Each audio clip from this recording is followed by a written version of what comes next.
Quarta corsa dall'Arcoveggio, una prova per cavalli di 4 anni.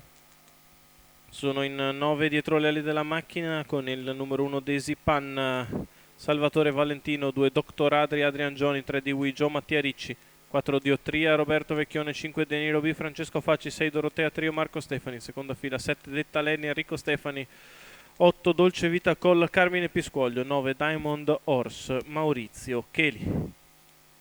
Sta a iniziare a cogliere i concorrenti, favorita di Wigio numero 3 dello schieramento nei confronti di Deniro B e Dorotea Trio, questi i più attesi secondo il betting.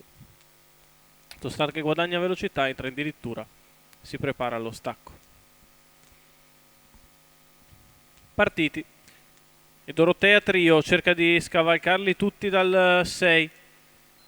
Al paletto dello stacco cerca di scendere Dorotea Trio nei confronti di Wigio e ci riesce. Di Wigio in seconda posizione, in terza Dr. Adri, di fuori Diottria, mentre galoppa Deniro B. Si completano i primi 200 metri in numero 5 Deniro B squalificato. Con Dorotea Trio che ha preso la testa dal 6. Di Wigio in seconda posizione, Diottria che avanza al largo trascinandosi Diamond Horse. Poi ancora Dr. Adri, Daisy Pan, Detta Lenni e quindi Dolce Vita Col. 37 per i primi 400 metri di corsa con Dorotea Trio sempre in evidenza nei confronti di Diottria all'esterno, di Wigio seconda alla corda, poi Diamond Horse, Dr. Adri, Dolce Vita Col. 46,4 per i primi 600 metri di corsa da parte dell'allieva di Marco Stefani. Una figlia numero di 9 Diamond Horse squalificato. Completa i primi 800 metri in 1, 1 e 2. Diottria al suo esterno, di Wigio allo steccato, gli altri che per il momento stentano a tenere il ritmo. Si viaggia sul piede l'1,16,5 lungo la curva di destra con Dorotea Trio e Diottria, poi di Wigio.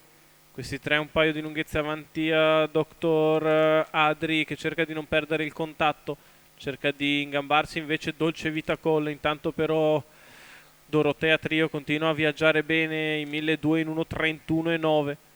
L'avversaria è in schiena ed è di Wigio, gli altri non sembrano essere della partita per la vittoria perché Diottria comincia a calare, accelera ora Dorotea Trio a metà dell'ultima curva, apre il margine nei confronti di Wigio che fa fatica a starle dietro. Dorotea Trio che accelera ancora in retta d'arrivo, Dorotea Trio che nel finale controlla in maniera facilissima, frusta in spalla. Al secondo posto è di Wigio, al terzo ancora Diottria. 38 ad arrivare, 1.16.3 ragguaglio cronometrico cost to cost di Dorotea Trio, Marco Stefani, Marco Azzaroni, colori della scuderia Trio. Percorso impeccabile dal 6 per la figlia di Pitagora B che va al comando e controlla, frusta in spalla tutta strada. La riapprezziamo nelle immagini. Statuario Marco Stefani, non si muove, i salchi alla facilissima vincitrice Dorotea Trio.